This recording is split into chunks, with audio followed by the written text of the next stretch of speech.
Des nouveaux clients, vous en cherchez partout, tout le temps.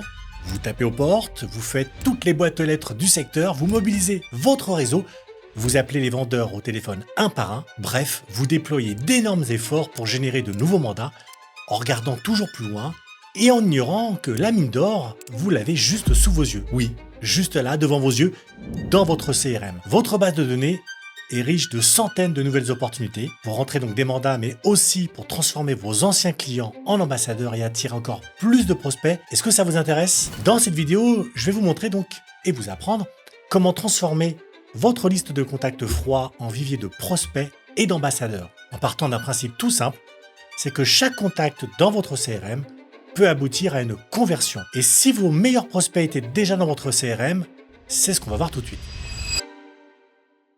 D'abord, une présentation rapide pour ceux qui ne me connaissent pas encore. Je m'appelle Frédéric Epler, je dirige mon agence immobilière depuis 1995 et j'ai accompagné donc des centaines de professionnels avec Facilogy, mon agence de marketing spécialisée dans l'immobilier. Donc en 30 ans de métier, j'ai optimisé mes processus de prospection et d'acquisition, bien sûr, pour réussir à rentrer des mandats plus efficacement. Et c'est ce que j'enseigne dans mes programmes d'accompagnement. Donc aujourd'hui, je vous propose de plonger dans votre CRM, parce que j'en suis sûr qu'il est en train de prendre la poussière. Donc le CRM, vous savez ce que c'est, c'est cet outil avec lequel vous tenez à jour votre liste de contacts. Eh bien, oui, ça vaut vraiment le coup de le ressortir du placard, façon de parler bien sûr. Pourquoi? Parce que votre CRM est un vivier de prospects qui n'attend qu'une chose, c'est que vous preniez le temps de vous occuper d'eux. Et donc ces prospects ont un avantage, ils sont déjà dans votre base de données, donc c'est gratuit, c'est juste que vous les avez mis de côté et qu'avec le temps, vous les avez oubliés, d'autant que votre logiciel actuel ne vous permet peut-être pas de les traiter facilement. Pendant ce temps-là, vous allez chercher vos prospects un peu partout, sauf dans votre CRM, alors que ce listing, il suffit de ne pas grand-chose pour le transformer en vivier de prospects actifs. Avec des mandats à la clé, mais pas seulement, parce qu'en sollicitant vos anciens clients, vous pouvez aussi en faire des ambassadeurs, histoire qu'ils fassent votre pub autour d'eux, et qu'il vous amène de nouveaux prospects déjà qualifiés. C'est top, non? Dans cette vidéo, je vais vous montrer comment identifier les bons contacts dans votre CRM, suivre ces contacts en mettant en place un système, ce qu'on appelle de nurturing en anglais, ou de réchauffement, et éviter les erreurs que commettent trop souvent les conseillers. C'est parti! Un CRM, c'est un peu comme un entrepôt dans lequel on range les choses pour y revenir plus tard, quand vous en aurez besoin. Et d'ailleurs, c'est souvent ces choses-là qu'on oublie un peu et pourtant, elles sont très utiles. Résultat, votre CRM est certainement rempli de contacts, certains d'ailleurs qui sont encore utiles et d'autres plus du tout. Voilà pourquoi une première étape consiste à faire le tri. On va donc commencer à faire un peu de ménage. Pour ça, on va se concentrer sur des profils de contacts bien particuliers. Pour ça, on va donc se focaliser sur, mettons, 4 segments principaux. Les vendeurs, à la fois ceux qui ont un projet en cours et ceux qui pourraient en avoir dans les mois ou les années à venir. Les acquéreurs avec un focus sur les propriétaires qui veulent à la fois vendre et acheter. Les anciens propriétaires que vous avez aidés à vendre leurs biens. Et puis, vous avez les nouveaux propriétaires qui viennent de réaliser une transaction. Déjà, vous voyez, ça fait un gros ménage. Mais ce n'est qu'une première étape. La deuxième étape consiste pour chaque segment à sélectionner les contacts les plus prometteurs, ceux qu'on peut qualifier tout de suite. Et pour ça, on va se poser 4 questions clés pour chaque contact. La première question, c'est OK, où est-ce qu'il souhaite se projeter? La deuxième, c'est quels sont les niveaux d'urgence pour chacun? À quel point mon contact souhaite réaliser son projet? La troisième question, c'est où est-ce qu'il en est dans son parcours? La quatrième, c'est quel est son potentiel business à moyen terme. Alors évidemment, chaque segment va appeler des réponses différentes. Et pour les besoins de ma démonstration, je vais prendre l'exemple d'un acheteur qui vient tout juste de devenir propriétaire. Premièrement, il va donc se projeter dans l'aménagement de son nouveau bien. Ensuite, le niveau d'urgence, quant à lui, il est plutôt faible puisque sa transaction vient d'être conclue. Son parcours, on va dire, a abouti. Il peut devenir un ambassadeur de votre enseigne, donc ce contact mérite d'être mis de côté, il est qualifié. Enfin, la troisième étape consiste à taguer les contacts qualifiés dans le CRM. Alors, un tag, c'est le terme anglophone pour indiquer ce qu'on appelle une étiquette, comme une étiquette qu'on pourrait mettre dans un magasin sur un ensemble de pulls. Donc, concrètement, on va mettre un tag sur chaque contact pour le définir. Je vais vous montrer comment à partir d'un CRM Prospenio. Vous voyez ici, ce que je fais, c'est que je vais donc sélectionner mon contact. Ok, je peux le rechercher ou je peux le créer, peu importe. Ce que je vais faire ensuite, c'est que je vais aller dans la partie tag. Et là, je vais commencer à taper, par exemple, le tag qui m'intéresse. Ici, c'est nouveau propriétaire. Vous voyez qu'en le tapant, le tag apparaît. Je le sélectionne, sinon pas de souci, je peux le créer à la volée. Donc au final, vous voyez qu'on se retrouve avec un listing ici de contacts qualifiés. Et vous avez 4 segments à fort potentiel. Des contacts dont on a déjà les coordonnées et qui nous connaissent et qui va grandement simplifier les choses. Parce que oui, ce qu'on veut aujourd'hui, c'est réactiver ces contacts pour tisser ou conserver des liens forts et aller jusqu'à la conversion. Pour tirer profit de votre listing de contacts, il y a un principe fondamental à respecter, il faut créer de la confiance et pour ça, il faut apporter de la valeur. Ce principe d'ailleurs va déterminer l'ensemble de votre stratégie relationnelle avec vos contacts. Comment ? Premièrement, déjà, on va apporter de la valeur. Et puis en deux, ce qu'on va faire, c'est qu'une fois que le prospect est mature et que la confiance est bien installée, on le ramène sur une offre, par exemple un produit pour les investisseurs. Ce processus, c'est ce qu'on appelle le nurturing. On couvre les prospects jusqu'à ce qu'ils soient suffisamment mûrs pour passer à l'action, plus ou moins longtemps d'ailleurs en fonction de la nature du contact et de son projet. Et donc ce qu'on va faire, c'est qu'on va construire un système de nurturing qui s'adapte à chaque profil de prospect. Et pour ça, on a besoin de plusieurs choses. Des contenus pensés pour ce profil de prospect, comme des guides PDF, des argus de prix ou des checklists. Par exemple, si votre cible, ce sont des propriétaires qui vendent, on pourrait créer un guide PDF des 7 erreurs que font systématiquement les propriétaires et comment les éviter. Une fréquence de contact idéale, on va dire qu'on veut garder le contact, je sais pas moi, sur une base régulière, mais non plus sans spammer le prospect. Et donc on a besoin pour ça d'un point de déclenchement commercial. Le moment d'ailleurs où on décide qu'on peut passer à l'action. Par exemple, quand le prospect télécharge un certain contenu ou alors après l'envoi du 4e email. Et évidemment, on a besoin pour ça d'un système automatisé parce qu'on ne peut pas tout faire manuellement, ça serait trop long, trop compliqué, trop fastidieux. Donc pour simplifier les choses, on met en place une séquence email automatisée par segment, donc avec des messages écrits à l'avance et une fréquence d'envoi déterminée. J'aurais pu vous donner un exemple sur la partie vendeur, mais ça, vous savez bien le faire. Donc je préfère qu'on se focalise sur un segment que vous avez tendance à laisser de côté par manque de temps, les nouveaux propriétaires. Ok, là on a 2 objectifs. On cherche d'abord à obtenir un témoignage, on va utiliser comme preuve sociale, et ensuite à garder le contact avec le prospect dans l'éventualité d'un futur projet.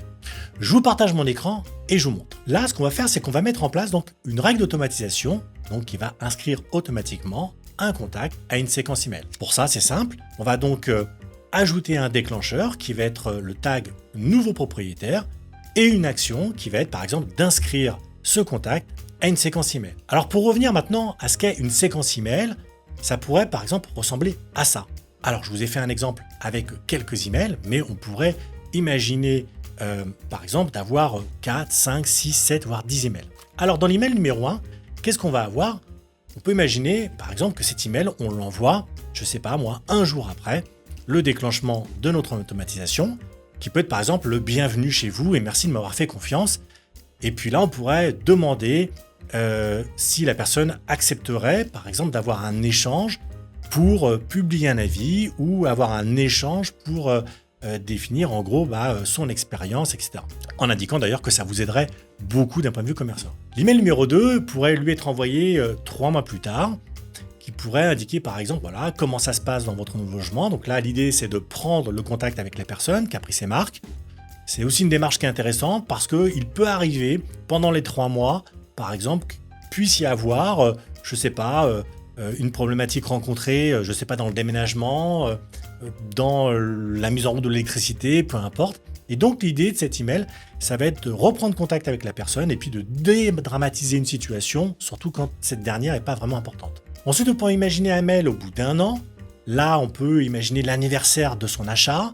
Et puis, l'idée, si vous souhaitez, c'est valoriser, lui proposer par exemple une estimation pour voir par exemple en fonction des travaux, est-ce que son bien a été valorisé et encore une fois lui donner des conseils. Et puis on fait encore une fois un autre email qui peut être par exemple au bout de 3 ans, c'est peut-être le 3e anniversaire de son achat et puis là on peut lui suggérer par exemple des investissements immobiliers, pourquoi pas un agrandissement si la famille entre-temps s'est agrandie. Voilà. En plus de cette séquence email, on va prévoir des points de contact téléphoniques stratégiques et de mettre en place une newsletter personnalisée par segment avec une structure extrêmement simple. Vous voyez ici dans ma newsletter, par exemple pour un nouveau propriétaire, je vais avoir une introduction bien sûr qui va être personnalisée, déjà avec le prénom du prospect, une phrase d'accroche courte et engageante. Je vais ensuite par exemple ajouter des conseils pour aménager ou valoriser son logement. Je vais pourquoi pas lui proposer une offre exclusive ou un service personnalisé et un appel à l'action bien visible. Voilà en gros les éléments qu'il faut pour accompagner les prospects tout au long du processus, pour garder le contact aussi longtemps que nécessaire et puis pour les pousser à l'action le moment venu. Par contre, j'insiste bien sur un point, c'est qu'il faut vraiment concevoir un processus spécifique pour chaque segment. Étant donné que chaque profil de prospect a ses propres problématiques, et aussi tout simplement parce que on veut obtenir des choses différentes. Alors je ne vais pas avoir le même discours pour demander un avis à un nouveau propriétaire et pour faire une offre à un acquéreur en plein projet d'achat-revente. Si j'utilisais d'ailleurs les mêmes arguments pour m'adresser à ces deux profils, je commettrais une erreur. D'ailleurs, ce qui m'emmène au dernier point, ce sont les erreurs à éviter absolument. D'ailleurs, c'est pour ça qu'on a créé Prospeneo, le premier logiciel immobilier tout en un qui intègre la prospection, l'automatisation, l'email marketing et la transaction pour vous permettre de gagner du temps en automatisant les tâches récurrentes comme les envois d'emails, vendre vos services plus efficacement et convaincre vos clients de vous faire confiance et puis aider les vendeurs et les acheteurs à amener leur projet immobilier à son terme dans les meilleures conditions possibles. Et ce que je vous propose, c'est d'essayer par vous-même. En vous inscrivant, vous avez accès à Prospeneo gratuitement pendant 14 jours. Le lien se trouve juste en dessous dans la description. Je sais qu'on commet tous des erreurs et en général, elles ne sont pas si graves. On peut d'ailleurs toujours attraper le coup. Mais les erreurs que je vous liste là maintenant, elles peuvent avoir un effet dévastateur sur votre business. La première erreur, c'est, on va dire, de ne rien apporter à vos prospects vendeurs. Avec vos prospects vendeurs, à toutes les étapes de la relation, il faut toujours apporter quelque chose. Il ne faut pas juste le laisser de côté en se disant « Ok, j'ai donné mon argument, j'ai fait mon estimation, j'ai laissé une carte de visite et j'attends qu'il revienne vers moi. » Non, ce contact, il faut le travailler en permanence. Ça veut dire lui apporter de la valeur avec des contenus qui l'intéressent. Et ça, c'est vrai donc pour les vendeurs, bien sûr, qui ont un projet en cours, mais c'est aussi vrai pour ceux qui auront un projet, je sais pas, plus tard, dans 1 an, dans 5 ans, dans 7 ans. Et si vous vous positionnez maintenant, c'est à vous qu'ils penseront quand ils voudront passer à l'action. Alors comment ? Tout simplement, vous pourriez lui envoyer un Argus en PDF des derniers biens vendus dans le secteur ou dans le quartier avec des conseils associés. Le résultat, c'est que vous allez apporter de la valeur et puis surtout, vous allez vous positionner comme un expert dans votre secteur. L'erreur numéro 2, c'est de contacter les acquéreurs seulement pour de nouveaux biens. Alors les acquéreurs propriétaires représentent des occasions en or pour démontrer votre expertise, mais surtout récupérer un mandat. Mais vous ne devez surtout pas les négliger. Si vous contactez vos acquéreurs uniquement quand vous avez de nouveaux biens à leur proposer ou seulement pour savoir s'ils sont toujours en recherche, vous allez passer pour un opportuniste qui est juste intéressé pour la récupération de leurs biens. Au contraire, vous devez montrer à vos acquéreurs que vous vous souciez de leur projet, que vous êtes là pour les aider à réaliser leurs rêves. Imaginez, créer des liens tellement forts que même si c'est une autre agence qui lui trouve son bien, l'acquéreur viendra quand même vous solliciter pour un futur projet de vente compte tenu de la qualité de votre suivi. Comment ? Vous pourriez programmer une série d'emails toutes les 2 semaines pour prendre de ses nouvelles ou lui proposer un échange en visio pour faire un point, etc. Résultat, vous démarquez de la concurrence, opportuniste et désorganisé.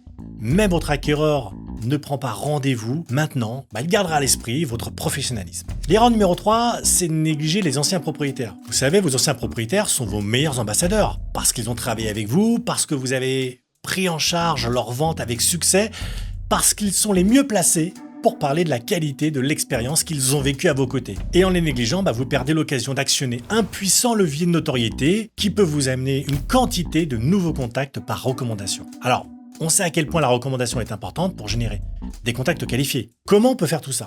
On pourrait imaginer, par exemple, de l'inscrire à un programme de recommandation en l'invitant aussi à des événements. Résultat, vous capitalisez sur la confiance établie et déclenchez de nouvelles opportunités business. Allez, on finit avec l'erreur numéro 4, c'est d'abandonner les nouveaux propriétaires après leur vente. Oui, une fois que la vente est conclue, il est tentant de fermer le dossier et de le mettre dans un tiroir. Mais en vrai, il y a encore plein de choses à faire et plein d'opportunités à saisir. À court terme, vous pouvez obtenir des témoignages positifs à propos de la transaction, à propos de la transformation que vous leur avez amenée, et ce qui va aider à convaincre de nouveaux prospects par recommandation. Mais ce qu'on imagine moins, c'est ce qui marche aussi sur le long terme.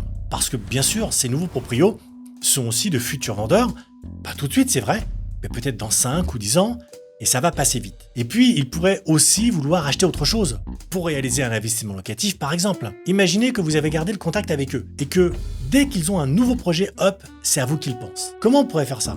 Ici, par exemple, je vais imaginer l'inscrire à une séquence email étalée sur 5 ou 7 ans. Dans chacun de mes emails, je vais m'assurer de prendre bien sûr de leurs nouvelles, d'apporter de la valeur, mais surtout je vais glisser un lien systématiquement pour qu'ils puissent prendre rendez-vous et ainsi pouvoir les accompagner sur leur nouveau projet. Résultat, je déclenche des opportunités et j'augmente mon chiffre d'affaires. Voilà, ce sont les 4 erreurs commises par les conseillers immobiliers qui font que le CRM reste trop souvent sous-exploité alors qu'il y a une mine d'or à creuser. Et pensez bien une chose, si vous ne vous occupez pas des contacts dans votre CRM, ce sont vos concurrents qui finiront par prendre le relais et cueillir les fruits de vos efforts. Alors, à vous de jouer. Allez, je résume tout ça. Pour transformer donc vos contacts froids en or, vous devez identifier les contacts pertinents dans votre CRM en sélectionnant 4 segments clés. Tisser des relations avec eux jusqu'à ce qu'ils soient mûrs pour passer à l'action. Évitez de commettre des erreurs qui pourraient vous faire passer à côté de plein d'opportunités. Si vous souhaitez aller plus loin, je vous invite à regarder mon nouvel atelier Comment attirer les bons clients en 2025 et les 10 années à venir. Pour le regarder, c'est simple, il suffit